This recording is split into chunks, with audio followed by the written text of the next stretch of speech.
Hey, horror fans, Pete here from the Lassercast, and I have a very special interview for you guys today. I am interviewing legendary director Tom Holland, who co wrote the screenplay for Psycho 2. He co wrote and directed the first Child's Play. He wrote and directed Fright Night. This guy has done so much. I don't need to introduce him. Tom, thank you so much for being on the Lassercast. Pete, thank you for having me. Yes, we are here today because Tom has a book that has come out just recently, Fright Night Origins, and it was put out by Encyclopocalypse uh, Publications. And Tom, I got to admit something right off the bat. I had not seen Fright Night until I read your book. Really? Yes, sir. I know I'm on a horror channel, but I had not seen Fright Night. I always heard about it. And then I actually read your book before I watched the movie. Wow. Yeah. So the other host that we have on this channel, Danny, he couldn't make it for last minute reasons, but he wanted me to tell you that he has a club after school where he shows horror movies to students, high school students, and his most recent movie he showed them was Child's Play. Mm-hmm. Well, And Child's Play will scare you a lot, you know. Yeah. Well, Fright Night is more of a multi-generational film. Right. Grandparents, now at this point, it was an R1, I think, when it came out, but at this point, grandparents share it with their grandchildren. Yeah, exactly. They don't do that with Child's Play. Exactly. Yeah. And so that was one of Danny's questions that he wanted me to pass on to you, which was, how does it feel just to have this catalog of movies that you've made that people can go back to for generations and check out and show their kids, show their grandkids? Pete, I'm still trying to figure out what I feel about it. I'm forever grateful, and I'm totally shocked because when I was shooting these films, it never occurred. Films were disposable. You know, they were there for that year, and maybe you'd have an enormous success, and maybe it would last in memory for 3 or 4 or 5 years. But films at that time, in the 70s and 80s, films didn't have the shelf life that they now have. Mm-hmm. No, it never occurred to me. I pinch that this would happen. I pinch myself all the time. I had a guy who's become a friend now called Rob Galuzzo show up at my door about 17, 18 years ago, doing a documentary about Psycho 2. Okay. And that was the first glimmer that I had of what was happening in terms of a new set of classics coming along, I guess you'd say, or for a new generation. Yeah. But it didn't really sink in on me until about, I don't know, 6, 7, 8 years ago. I went to Texas Frightmare. Oh, okay. And the line was down around the block, and I could not believe it. I couldn't believe it. So what I think is happening is that because I came out and I went to, my line is I'll go to any convention if I can drive. You know, okay. but if I have to get into a plane, forget it. Right. I went to something called Son of Monster Palooza here in LA last weekend or the weekend before. Mm-hmm. And it was one person coming up after another telling me that their parents or their grandparents are showing them Fright Night. Yeah. And so that's gotten embedded in a family culture. That's different than Child's Play. I was a little horrified at how young some of the people were when they first saw it. I had one girl tell me she'd seen it when she was 5 years old. Oh man. And I can't, I mean, that's, a little early for me, but I mean, I figured 12, 13 was an okay age, because with Child's Play, you're telling kids that, hey, your toys can come alive and they can do not nice things to you. So Right. Yeah. I it, oh, I go ahead, I'm think sorry. I think what's going on, Pete, and I think that your podcast is an example, is I think that horror is the fan base is exploding, and it's becoming its own community. Absolutely. I mean, there's something going on in the culture where that genre is is just exploding. Mm-hmm. You know, Mm-hmm. I mean, you get to remember when I came in and I started doing horror, it was disreputable. Right. So Yeah. amazed. I'm amazed. Well, Chris Sarandon is in both Child's Play and he's also in Fright Night. He plays Jerry Dandridge. I was going to say that, obviously you guys must have had some kind of working relationship and, you liked working with him to have him on your other film. Did you always kind of have him in mind to play Jerry Dandridge, or was there another idea for that vampire?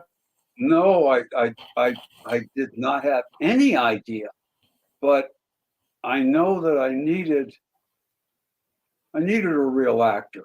I needed an actor for Fright Night in every part. Yeah. The and I I needed a name, and a respectable, a highly thought of name, to take the onus of horror off of it, off of Mhm. Fright Night. Okay. Sure. And this is in the back of my head. I'm back in 1984, 85. Yeah. And I thought, Chris was a brilliant actor. I mean, with Dog Day Afternoon, he got an Academy Award nomination, I think. Yeah. So he said that he had no interest in reading the script because it was genre. And somebody uh, told him how good the script was and what an acting piece. And he read it, and he told me after 5 or 6 pages he was hooked. Mm-hmm. And I think Roddy coming in as Peter Vincent also calmed. It became more of, and it was an extraordinary experience in terms of production and making it, because I had a full 2 weeks of rehearsals, Mm. which is unheard of, because usually you have to pay the actors for the rehearsal time, and God Right. forbid the studio should have to spend any more money, and they Yeah. won't do it. So Yeah. normally you end up, depending on the goodwill of the actors. But in this case, in the Fright Night case, everybody had theater experience, Oh, okay. and they were excited to rehearse. And before I was through, I had Fright. I took and I taped out every set on the stage floor, Mm-hmm. and I had a big director come in with me, Colin Higgins, Mm-hmm. to watch it, and I ran it like a play, Sure. moving from beginning to end through the set, and it Sure. played. It just played, Yeah. and but the actors, before I started to shoot, the actors knew their blocking. They had dug out a lot of the moments. Mm-hmm. Goodness knows we certainly explored character and character arc. Mm-hmm. I mean, and everybody came to work and came to make the best film. And Yeah. you had Roddy sort of leading it as the eminent Greek, however you pronounce that, Greece or whatever it is. Yeah. And then you had Chris coming along, nipping at Roddy's heels in terms of performance. So it was just a fabulous experience. Really Yeah. was. I think in terms of, because you were saying it was like a play, I think that the scene that really got me into the movie, and it's very early on, is when Jerry attacks Charlie in his room. And I feel like that's a very intense scene. And I think that's when we first see the visual effects really come into play, the vampire visual effects. Do you feel like because of that scene and then what follows in the rest of the movie, that you sort of kind of rejuvenated vampire films at that point, sort of like Well, leading to like the Lost Boys and like Near Dark? Yes. I mean, at that moment in time, vampires were dead, dead, dead in more ways than one, because you had the disaster of the play, Dracula, which I think was a musical. Oh yeah. Yeah, it was a musical, and that was a huge film. I think Robert Wise maybe directed it, and it Hmm. was it was an enormous failure. And then you had a spoof, a farce called Love at First Bite Oh, with yeah. George Hamilton. Right. And if you watch genre, usually spoof is indicates the exhaustion of a genre. It's become so familiar that nobody can do anything with it except poke fun at it. Right. That's sort of where vampires were when I came up with Fright Night. Hmm. And the Columbia had a slot with nothing in there for a very low budget movie that they thought they were throwing away. And I was a hot writer, and the script, I guess, was pretty good. And so they gave me a shot. Yeah, you have to remember, Psycho 2 was an enormous commercial success. Right. It's forgotten now, but it was the second biggest movie in the summer of 1982. Oh whoa. Yeah, after the first Star Wars sequel. You can Hmm. believe that. That's how big Psycho 2 was. Well, it was Tony Perkins coming back to play Norman Bates. Hmm. And who didn't want to see that? Right. You know, and besides, it was a good movie and great performances. And oh my goodness, that made me a very, very hot writer. Hmm. And I wanted to direct, but I was also happy as a writer. But the film that I had written just before that was called Scream for Help, Okay. and it did not work as a film.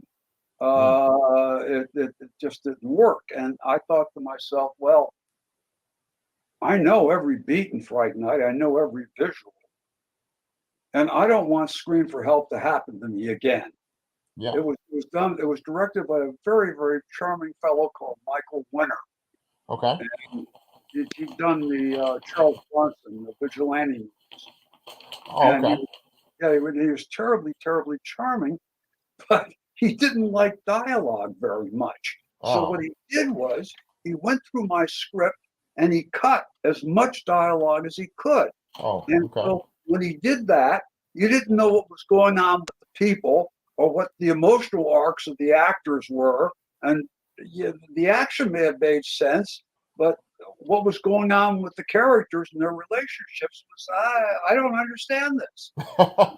So I thought, well, I'm gonna do better than that. So I held on, and I got offers to buy the script, but without me directing. And uh, I kept on turning them down.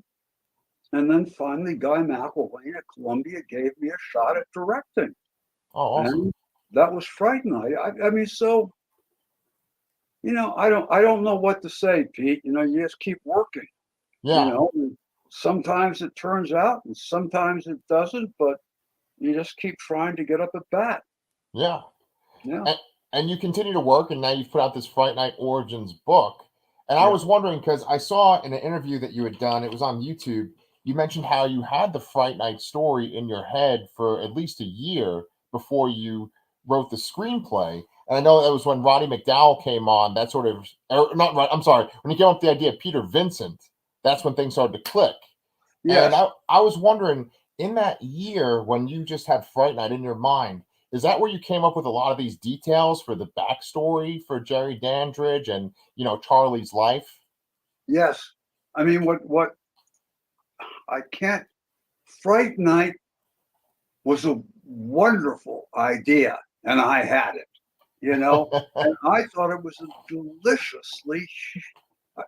I thought it was just. It's what I would have wanted to happen to me when I Right, was 14 or 15. right, Well, maybe 16, 17 be better. But I right. mean, it was that would have been would have been wonderful to have had that happen when I was a teenager. And so Hmm. I had written a movie called Cloak and Dagger. If you Hmm. ever saw that, and Hmm. that was based on The Window, which was the juvenile version of Rear Window, written by Cornell Woolrich. Okay. who was a great writer of the 30s and the 40s and 50s, I think. Hmm. Uh, you look up his bibliography. I mean, it's just amazing. Almost everything he wrote was turned into a movie. He was the Stephen King of the 40s. He dealt with psychological suspense, Cornell Woolworth. So he'd written this children's story, and they made it into a movie called The Window in 1948 or 9. Okay. And Universal wanted to remake it, there was nothing there. It was literally a Boy Who Cried Wolf story. It was urban, suburban, whatever that movie came out.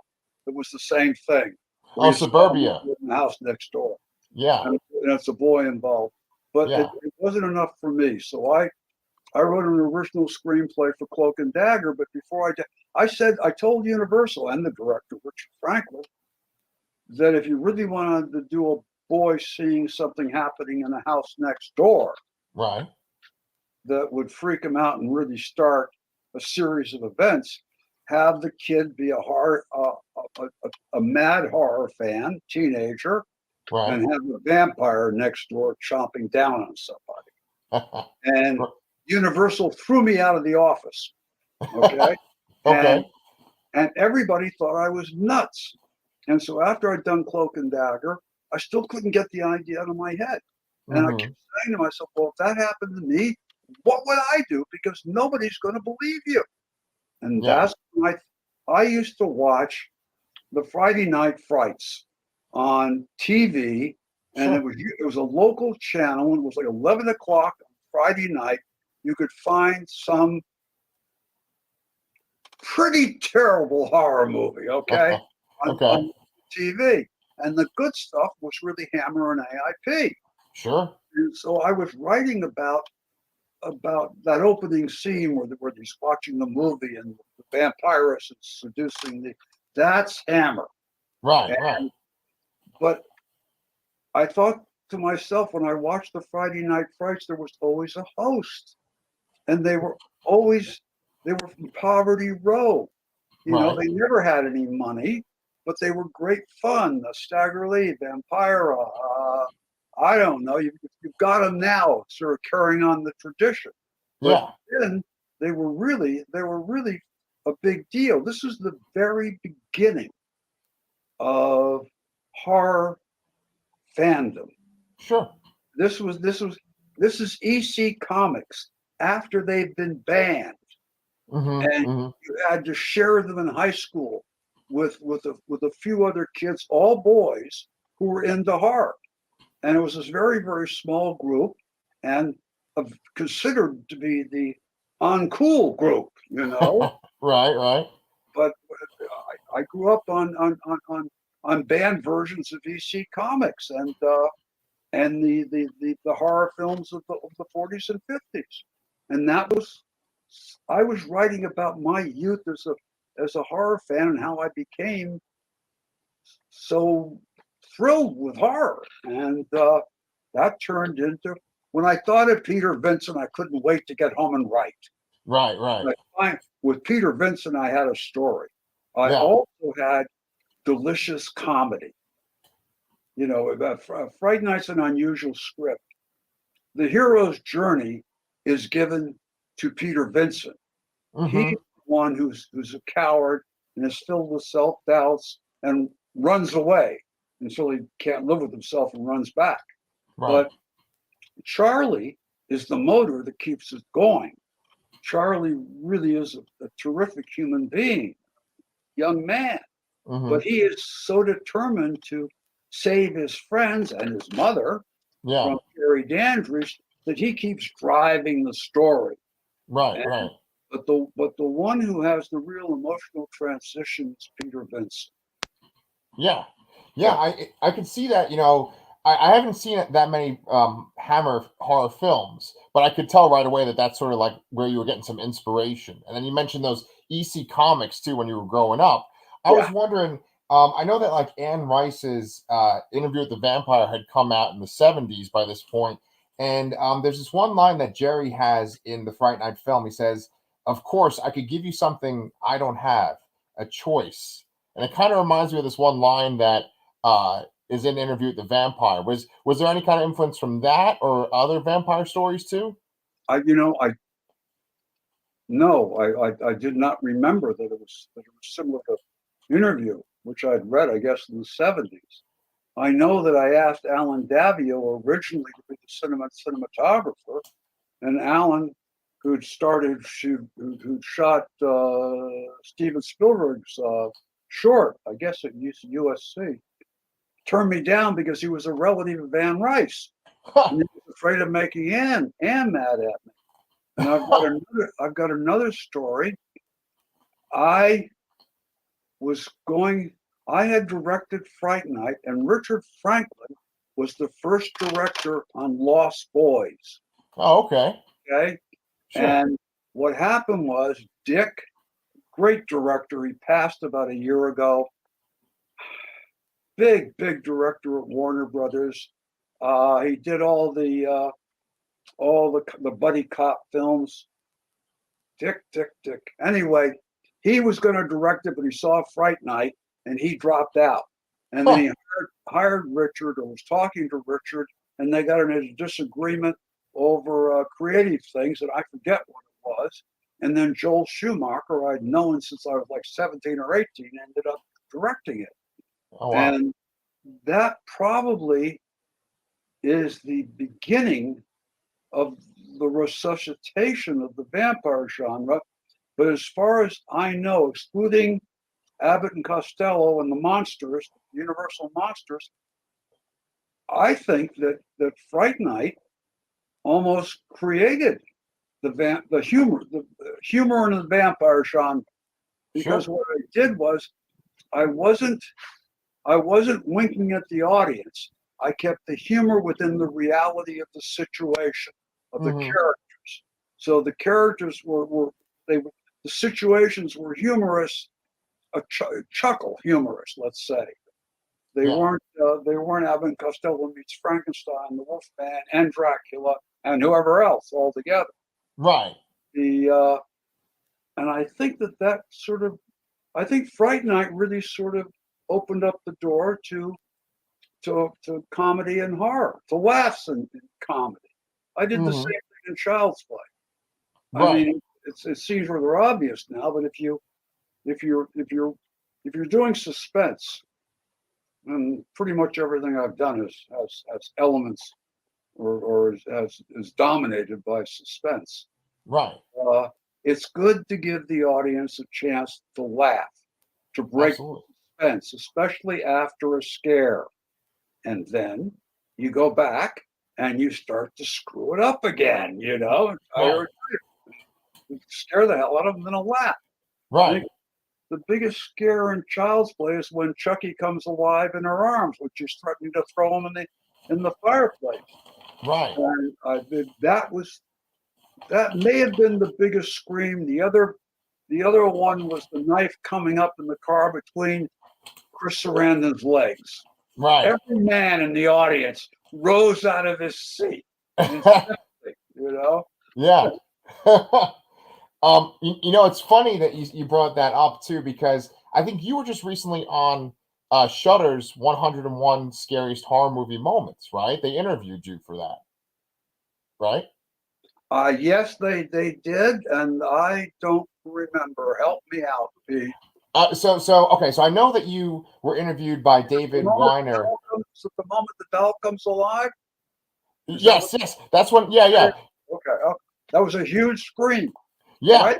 I think the knife coming up in the seat between Chris's legs was almost as big a scream. Right. Because for that 101 Scariest Horror Movie Moments, I knew that Child's Play was going to be on there, and they put it on there.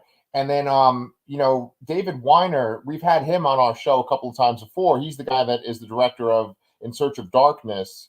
And I know that he's interviewed you for that documentary too. And what I was going to say was, in the most recent In Search of Darkness, they talk about Siskel and Ebert a little bit, right? And what I noticed was that Siskel and Ebert would usually say negative things about horror movies in the 80s and 90s, whereas it looks like Ebert, at least, was very favorable of Fright Night and Child's Play. Do you think there's a reason why Ebert liked your work in particular? No, I never met him, but I'm very, very thankful that he did. Thank you, Roger. Yeah. I think because I had an original voice at the time. There was nothing out like Fright Night. There was nothing that enjoyed the humor of the situation and yet stayed within the reality and did not pierce the third wall. So the viewer, the audience could stay in the movie and in the situation and enjoy Charlie's discomfort as well as rooting for him at the same time. Yeah. I had laughs in Child's Play, including some huge ones, but that movie's scary.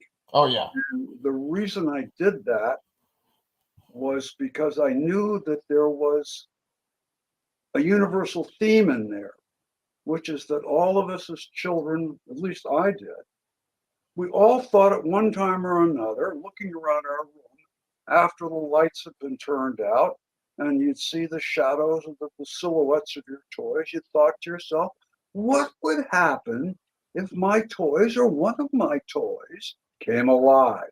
Right. Right. And that's what attracted me to Child's Play. Yeah.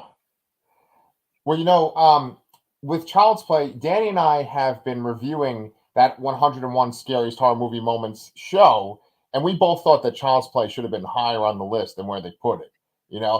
Because Chucky, he's just one of the iconic slashers, of all time. So, well, that's amazing too. The yeah. tip of the hat to Dan Mancini. Oh yeah. Because Child's Play has nothing to do with any of Child's Play 1 has nothing to do with the Child's Play or the Chuckies or any of them. It's a totally different sensibility. But if it wasn't for all those Chucky movies and the TV series, I don't think that Child's Play would be remembered as fondly and as enormously as it is. Mm-hmm. And yes, you're right. Chucky has joined along with Michael Myers and Freddy and Ghostface. Yeah, he's one of the maybe what are there 4 or 5 of them? Yeah. Iconic horror characters. Yes, and Chucky certainly has that. However, I will tell you that if you look at Child's Play, at the end in the climax of the movie, I burned him. I shot his head off. Right. I shot an arm off. I shot half a leg off.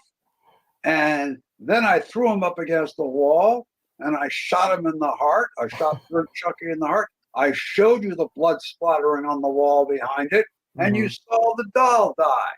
Mm-hmm. And the preview cards came back. Hell of a setup for a sequel. I mean, nobody believed that I was trying to make sure there wasn't a sequel. Yeah. And indeed, there's been nothing else but. So, right. He's still going. He has a TV show right now. Yeah. Funny. So I know that you worked with Brad Fiedel when you did the score for Fright Night.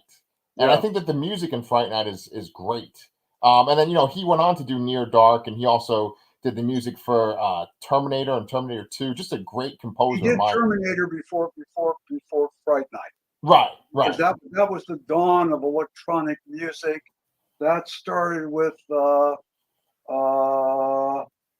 remake by the Exorcist director of the movie about transporting nitroglycerin across the road. I forget what it was called. Now that was the second big electronic music, and then I think Terminator followed. That was the first, and Terminator followed that. And I was blown out by Terminator, and I got together with Brad, and I just loved what he did. And then I had a brilliant music supervisor named David Shackler, who was still with us.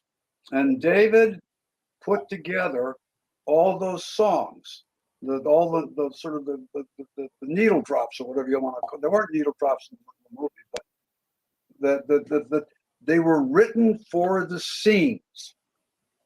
He had the script, and he'd come on the set and he'd see some of the shooting. and he got people to write songs and to sing them that would complement the movie. Yeah. And I think that along with a brilliant underscore by the composer, I think it makes it's an extraordinarily popular soundtrack. Absolutely. Yeah. In particular, I really love the music in that club sequence. I think that's really great. Just like the persona of Jerry Dandridge it's so imposing, and then he's also seductive too. I think he's this great character. And when I read Fright Night Origins, it was kind of interesting because there's so much detail about him in that book, and there's so much detail about Charlie. What I was going to ask you was, you go into his actual origin in the Fright Night Origins book. Did you have to do any research into? I don't want to spoil the book for people who haven't read it, but there is that kind of Dracula time period, that Yes. older time period. Did you do any research into that?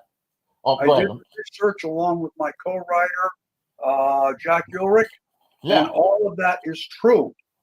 And what you have in Friday Night Origins is I could put in missing scenes, and I could put in the backstory of the various characters so you would understand them better. Yeah. You would understand why Charlie is so driven to do the right thing, and what family circumstances led to that. And it also sets up what will be the character arc in the coming series. The response from the fans has been so positive that Jack and I are going to continue to write, and I'm hoping to write a series of books. And I bet it takes me 7, 8 books to arc it the way I want to do it. I don't know if I should say this now. Well, I'm already working on Aftermath, which is the sequel to Fright Night Origins, and I hope to have it out in January. Whoa. And then we're going to find out what happens to everybody in the movie, because they're all going to come back. Nice. And we're going to find out about their characters and their relationships and why they are the way they are and how they changed during this experience. And I'm looking forward to it. I mean, an extraordinary thing has happened. We only published 4.5, 5 weeks ago. Yeah. And the book has gotten an extraordinarily positive reaction from fans and from other people who've read it. And it's selling. It's still selling. Yeah. So I think that's wonderful, and it puts an obligation on me to continue the story. Plus, I'm as curious as you are to find out what happens. Heck yeah. Well, that's the reason you're a writer. You tell a story. You want to find out what happens. Right. You don't know any better than the reader. Right. Like I said, I read the book before I watched the movie, and it's so interesting because it opens up this other chapter in it and introduces new characters too that aren't even in the story, and it just sounds like you got this big mythology going on. And is the mythology? I want to create a universe or a world. Yeah, I want to create the Fright Night world. Yeah, and I brought in new characters because look, Amy's in love with Jerry. Amy is never going to break that bond with Jerry, because when Jerry bit her, not only did he drink her blood, she drank his. Right. And so Charlie's never going to be able to fight through that. So I sort of set up a love interest for the following books for Charlie. That's cool. Yeah. What's it like working with your co-writer too on this novel? Jack and I have been working together for 12 years. Oh, whoa, okay. Yeah, it's a whole long story. But anyway, we're very, very comfortable with each other, and he's a very, very good writer. Yeah. And I don't know how much I should say, but I mean,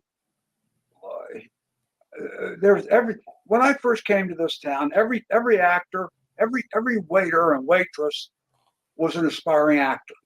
Right. Then sometime in the 80s, every waiter and waitress started carrying a script around under their arm. They serve you your coffee, and hey, by the way, read this. Right. That was the 80s and 90s. Right. And now I look around and everybody's a hyphenate. You know, you can't find anybody who's just an actor. Oh. They're actors, they're writers, they're producers, they're directors, you know. Right. So I said to Jack, let's do something that people aren't doing. Let's write novels. Sure. And because Fright Night was a spec script on my part, not a work for hire. Right. When I made the movie deal on it, I withheld all literary, dramatic, and dramatic rights, which are plays and musicals. Oh, And I okay. can't remember what else I withheld. But anyway, so I own all the literary rights. Oh, nice. So I don't have to, you know, I can do this. So I'm lucky enough that I've been able to go in and write a novel, and hopefully a series of novels that deals with a movie that's very, very famous. It's not as famous as Chucky. I have this terrible feeling that Child's Play will probably be the first thing on my tombstone. Right beneath it will be Fright Night. And hopefully after that, Cloak and Dagger, not Cloak and Dagger, Psycho 2. But I like Cloak and Dagger too. Right. And I like the Stephen King movies too. So anyway. Oh, yeah. I was a big fan of the Langoliers when I was a kid. Thank you. Yes. Thank you. Because that, number one, I think it's a brilliant piece of work by Stephen King. Mm-hmm. And it really is. That's a sort of a long novella. I forget what the word count is. And it was a 4-hour miniseries. Right. And the cast I thought was brilliant, and it was an ensemble cast, and they were all terrific. And then what happened? This is just at the moment when CGI. This is like 93, I think. Right. When CGI is starting to come in, and so you have this very primitive, rudimentary CGI at the very end for the climax, and it's god awful. And I think for years it ruined the television, the miniseries, the movie. Yeah. But as a piece of drama, it still works. Oh, and absolutely. Stephen gave me permission just recently to publish the teleplay of Langoliers and the screenplay of Thinner. So I'm putting both of those out for the fans that want to read it. Probably people who are interested in adaptations. Yeah. You know, novel adaptations. Yeah. But I mean, I thank you very much for saying that about Langoliers. I really appreciate that, because that was a true bitch to make. Oh, really? We did that at the Camden International Airport during the height of the summer season. Mm-hmm. But an airport that's supposed to be totally abandoned. Right. And so I'm shooting these scenes with the actors where we're all trying to pretend that nobody's there, and thousands of people are flooding off the planes to go have their summer vacation at the Maine coast. Yeah. Very difficult. How'd you pull that off? Like how the sound guys, whose name I cannot forget now, they were from like North Carolina or something, were excellent. And I don't know how they did it, but they managed to EQ it and get the bubble of conversation out behind us. Wow. That helped a lot. I had Paul Maybaum as a cinematographer, who was terrific. Yeah. And the acting, it's a David Morris. It's a very, very strong cast. I think Bronson Pinchot turned in a very good performance. Bronson is an underrated actor, and I don't know what's happened to him. Because I saw him on a reality show, and he was always a mad collector. He's borderline brilliant. He knew art. I mean, his love was paintings and sculpture and furniture. Right. I mean, those are very odd passions for most actors that I've met. Right. But you know that, and he's a very brave character actor.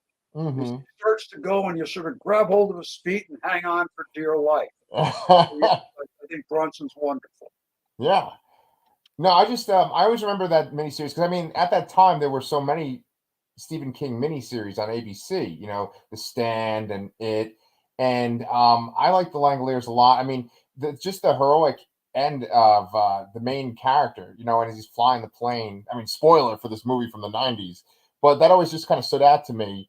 And then when Bronson has that turn towards the end and he becomes violent, I thought that was scary. Just the concept of itself, like being outside of time, I thought that was really intriguing. And so I That's, think you did a fantastic job. that's Stephen. I mean, Stephen King is, look, horror is becoming its own community now. Yeah. But the one who opened it up for the middle class in America, I think, was Stephen. Before Stephen, horror was considered something that you did in the back bedroom, or you locked the closet, locked the bathroom behind you. You know. Yeah. The, but Stephen's use of brand names, one of the things he did, he made it very, very accessible Mm-hmm. to the wider reading public. Yeah. And for that, all horror aficionados owe Stephen King a big thanks. Yeah. Yeah, really. Yeah. Well, I personally want to thank you for taking the time to talk to me today. I'm super excited about reading more Fright Night books written by you and Jack. I was going to say that in Psychopocalypse, I know that they also do some really great audiobooks. Is there any talk of adapting Fright Night Origins into an audiobook?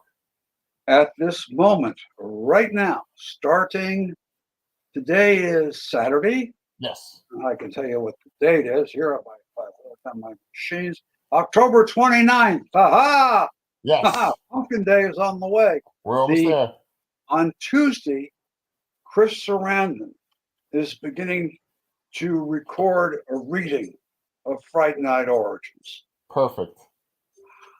That is perfect. And I made a terrible mistake. I put Latin spells in towards the end of Fright Night Origins, and I got a panicked email this morning from Chris saying, "I never took Latin in high school. How do I pronounce this?" Right.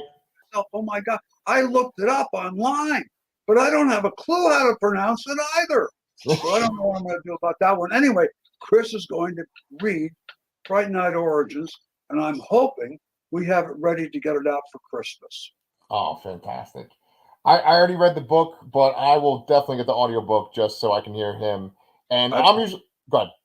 Well, I've also got, before Christmas, I'm coming out with something called Child's Play, a visual memoir. Oh, which okay. I have hundreds, if not thousands, of production stills taken on location in Chicago and also back here where I was working with the doll. And if you really want to get a sense of how difficult Child's Play was to make work, at the time there was no other doll movie that even approached the complexity of what I'd written in that script.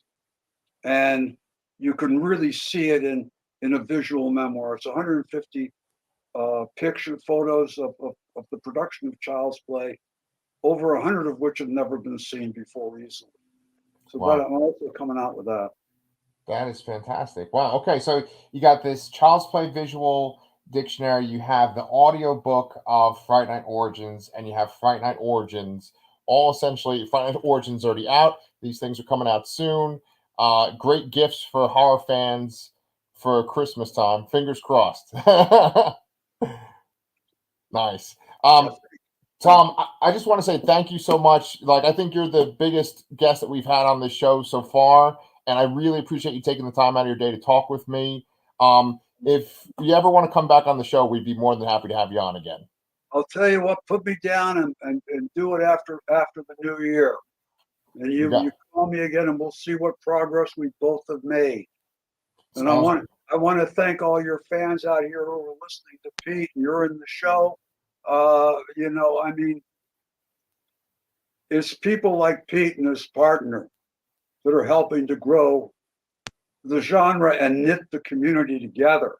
I mean, what's going on now? I'm probably over. But what's going on is that movies like, you look at a Marvel movie, it's $100 million to make the damn thing, and then it's another $100 million to market it. Right. So and you're writing within extremely tight confines. Okay. Right.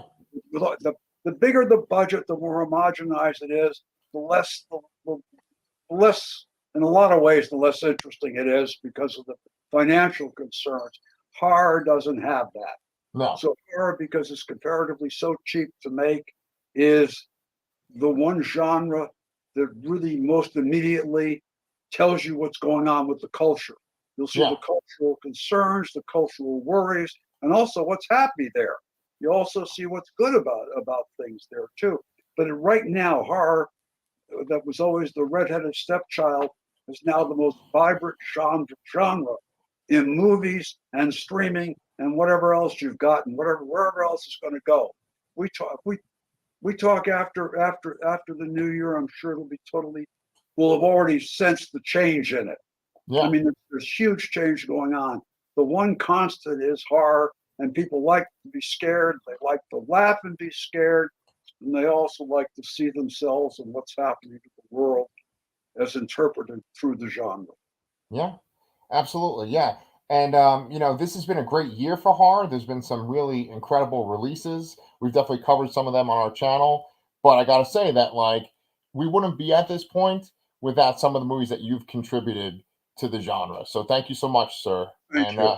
yeah, and we will gladly have you back on in the new year. Thank God bless everybody. you. Bye bye. Bye. I'm gonna log off. I'm gonna how